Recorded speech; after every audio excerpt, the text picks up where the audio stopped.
प्रार्थना करते हैं, अपनी अस्मिता को बचाए रखो। अपने देश को बचाना है, देश का नाम हिंदुस्तान है, हिंदुस्तान को बचाना है तो हिंदुओं को बचाना जरूरी है।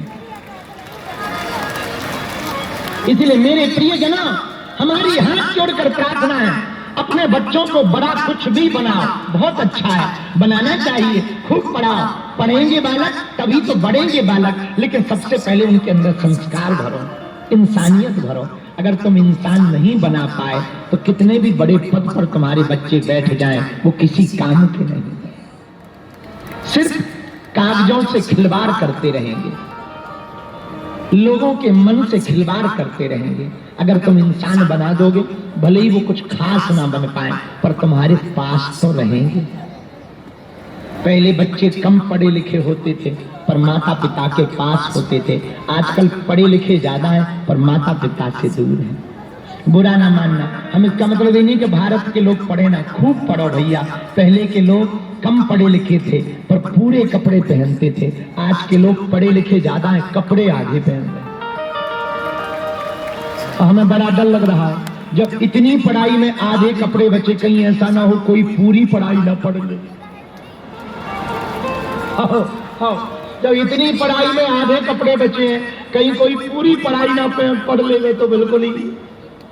भैया पहले के जमाने में मकान दूर दूर थे पर दिल पास पास थे। आज के जमाने में फ्लैटों में मकान नजदीक इतने हो गए कि इस तरफ से दादाजी की दीवार पर फोटो टांगने के लिए कील ठोको तो पड़ोसी की दादी गिर जाती है। इतने नजदीक मकान हो गए। पहले मकान दूर दूर थे पर दिल पास पास थे, आजकल मकान इतने नजदीक हो गए हैं कि बगल से बगल लगा हुआ पर जिंदगी भर एक दूसरे का परिचय नहीं हो पाता है। आजकल मकान नजदीक हो गए, दिल दूर हो गए। पहले मकान दूर थे, दिल पास पास थे। बड़ा जमाना बिगड़ गया। हमारे गांव में शहरों में एक अंतर है, हमारे गांव में फूल सुंदर जरूर नहीं होते पर खुशबूदार होते, तुम्हारे शहरों के फूल सुंदर बहुत होते पर खुशबू नहीं होती। हाँ, बुरा ना मानना। एक बात और हम तुम्हें बोल रहे हैं, हमारे गांव के बच्चे भले विदेश नहीं घूम पाते पर शाम को लौटकर घर पर जरूर आते हैं और माँ बाप के साथ खाना खाते हैं। तुम्हारे बच्चे विदेश चले जाते हैं, वहां से फिर लौट करके नहीं आते हैं, अंत्येष्टि करने तक को नहीं आ पाते। बुरा ना मानना, कितने भी बड़े बन जाओ पर माँ बाप से ज्यादा बड़े मत बनना,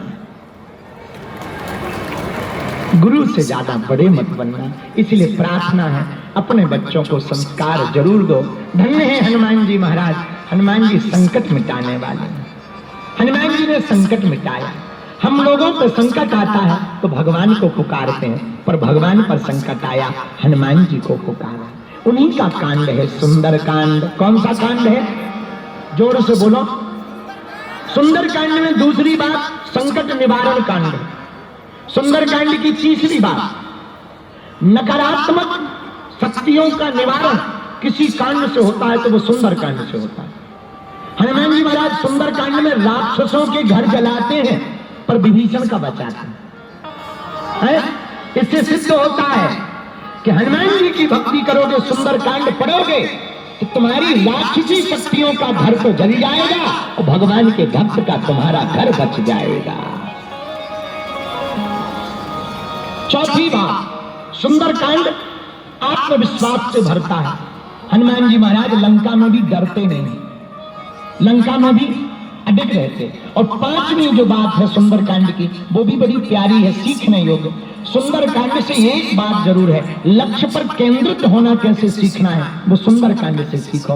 पूरी लंका में हनुमान जी ने रावण को देखा, मंदोदरी को देखा, पूरी रानियों को देखा, चमचमाते हुए भवनों को देखा, पर हनुमान जी लंका में नहीं फंसे, लंका में भी अपनी माँ भक्ति माता जानकी जी की खोज करते रहे। ये चरित्र है हनुमान जी का। एक बात और, बुरा ना मानना, एक सज्जन हमसे पूछ रहे थे, गुरुजी राम जी बंदरों को क्यों ले गए थे अपने साथ लंका?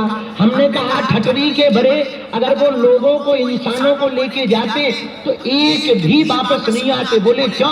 हमने कहा रावण एक एक फ्लैट का ऑफर कर देता, सब पार्टी बदल देते। जहां सोने का फ्लैट देखते आज तुरंत मन बदल जाते, बोले हो गया राम, भाग ना गया, अपन तो यही ठहर जाएंगे। हमारे यहाँ पूरी दुनिया में ऐसे लोग हैं दूसरे देश में बसने के लिए डंकी मार के चले जाते हो, दूसरे देश में बस जाते हैं। तो लंका में तो सोने के मकान देख के वो पहले ही बस जाते, पार्टी बदल लेते। इसलिए राम जी होशियार थे, उन्हें पता था इंसान बदल सकते हैं, बानर नहीं बदल सकते, इसलिए वो इंसानों को नहीं ले गए, बानरों को ले गए। धन्य है, पर लंका भी धन्य है, सोने की है। किसकी है लंका? बोलो बोलो बोलो।